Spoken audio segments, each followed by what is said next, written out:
You know, children's bath toys shouldn't necessarily be a danger to children. You would think that after a lot of testing, especially this day and age where everything is so child safe, where it really would take a lot to hurt somebody compared to the stuff we played with, like, you know, sharp metal objects that were rusted. I think that, you know, maybe the safety precautions would have been gone through. Apparently not. Pink Frog's Baby Shark and a massive recall. Isn't that right, Stacey? Yeah, and I was diving into the story a little bit. It's a singing and swimming baby shark. So insert the baby shark song here if you need to. They're recalling this product. 7.5 million of these bath toys are being recalled, and the reason is because, you know, maybe I should stop and tell you first. It is a water activated shark, which absolutely instills fear in me, like right away. I am so afraid of sharks. It's not even funny. So, like, even in swimming pools, we had a swimming pool when I was a kid. Yeah. And my brother would tell me that there was always a shark at the deep end. So I never went to the deep end. I have a funny story of fear and water toys that I'll share with you at the end of this. Continue on. Okay. So just the thought of anything that looks like a shark that's water activated would absolutely elevate. Like, it would just, every nerve in my body would be like, oh my God, no. Yeah. So here's this little toy. Picture it's a yellow and white toy. It has the dorsal fin. It's got the tail, and it sings and swims and moves around the water. And the packaging has like scary looking sharks on it, in my interpretation. Mm-hmm. So they just issued this recall for these little baby shark things because of multiple impalements. So just in case you don't exactly know what an impalement is, I looked it up. It's the act of piercing with a sharpened stake as a form of punishment or torture. Okay. So impalements, lacerations, and puncture wounds reported from kids playing with them.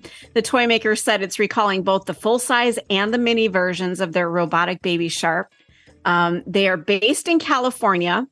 So the toy has a really hard plastic top fin. So I don't know, you know, if maybe, I'm assuming it doesn't just like swim at you and cut you. I'm hoping the kids are just playing with it and the fin is really sharp and it just, you know, cuts them. Or what, are you fighting with your brother and you're using the shark as a weapon? Sure. How are you impaling people with this shark?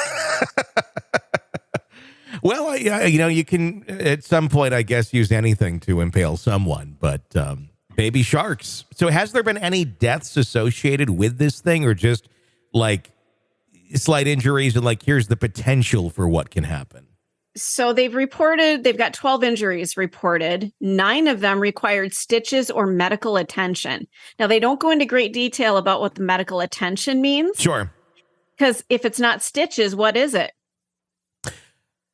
Yeah, I don't know. I mean, it's a long and very descriptive. What's the letter you give somebody where you don't want them to talk ever again? The word escapes me. I've been hearing it all day when I was learning about Hillsong Church. I'm not sure. Don't talk. It's the non-disclosure agreement is what I'm thinking. Oh, there you go. The NDA. Yeah. So it's an NDA. It's an NDA with a lot of money attached to it, and that's what that is likely. I'm just assuming. I'm just guessing. Well, who knows? Maybe it could be, little Billy, stabbed his brother's eyeball, so it required medical attention. You can't really do stitches for that. Sure. Who knows? Yeah. But yeah, these toys were sold at Walmart, Target, CVS, and Walgreens.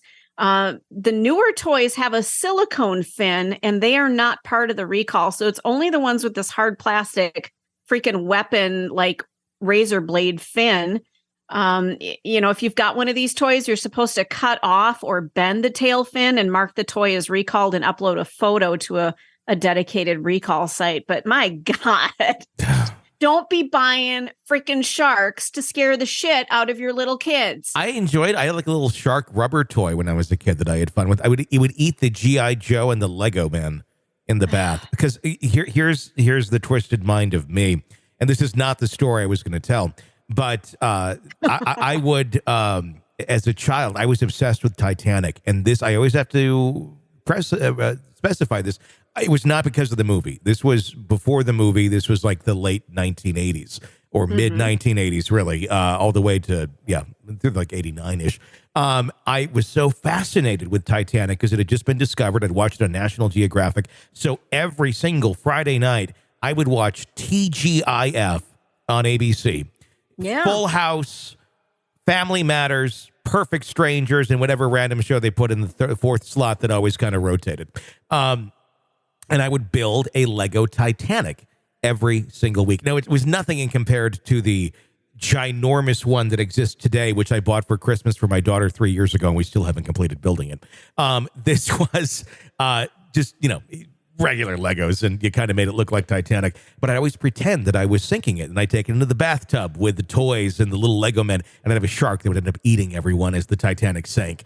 This is how I entertained myself as a child, simulating Titanic disasters, adding sharks to the mix, and so that's well. Help is available, Tony. I was just gonna say it's like a therapy session. Like, okay, my goodness. Well, but there was a story. Wait a minute, there was a story you were going to share. What was I do have that too. So you were talking about being afraid of sharks in the pool, right? Yeah. So my fear, because my mother would always say weird shit to me, and I say weird shit to my kids. So I'm not saying this with like hate or anything towards my mom. We're cut from the same cloth in a lot of ways. Kind of somewhat pessimistic. I feel like I'm not quite that anymore, but very much so like glass half empty in a lot of things. And I remember on the slip and slide, just talking the yellow slip and slide, not the one that had the pool at the end that you could splash into. We didn't have that. That was too expensive. We went with basic of basic. So I remember always sliding down the slip and slide, and at the end of it, I had this fear that there'd be like a knife or something on the grass, and I'd slide right into it when you kind of get to the end of the thing. Because I think my mom said, make sure there's not like any knives or any sort of like scissors or garden shears down there. And then that got into my head, and then I obsessed on that idea for basically any more years that I used to slip and slide. Oh my God. And it ran through my mind. And I swear to God, it still runs through my mind a little bit today. I have my kids, I have bought the ultimate slip and slide. It's like a 7-foot wide slip and slide, and it's about 60 meters long. And it goes like, half the distance of a football field if you put it on a big hill. And so we have like an acre, and it goes. And you take like it's like a water slide, basically, from a park. You take like a raft and go down that, and it's really fun. But still, to this day, it still runs through my mind right before I go down, like, is there any knives down there? Is there any garden shears down there? Holy cow, seriously. But what we do have to worry about, though, is the metal stakes that hold it into the ground, because those can come up sometimes, and those could actually be quite dangerous. So, ew. Yeah. But wow. I don't know what to say about that. That's I think I just ruined a summer for a lot of people that are going you might have hear this. Oh, we just put up our slip and slide. Well, check it for garden shears, kids, because you never know if someone left the shears at the end of the slide. This is the Hidden Killers Podcast. Want more? Start binging on all of our true crime podcasts right now through Apple Podcasts, and get an ad-free experience when you sign up to be a True Crime Today Premium Plus member, exclusively on Apple Podcasts. More of the Hidden Killers Podcast, dropping soon. Press subscribe now.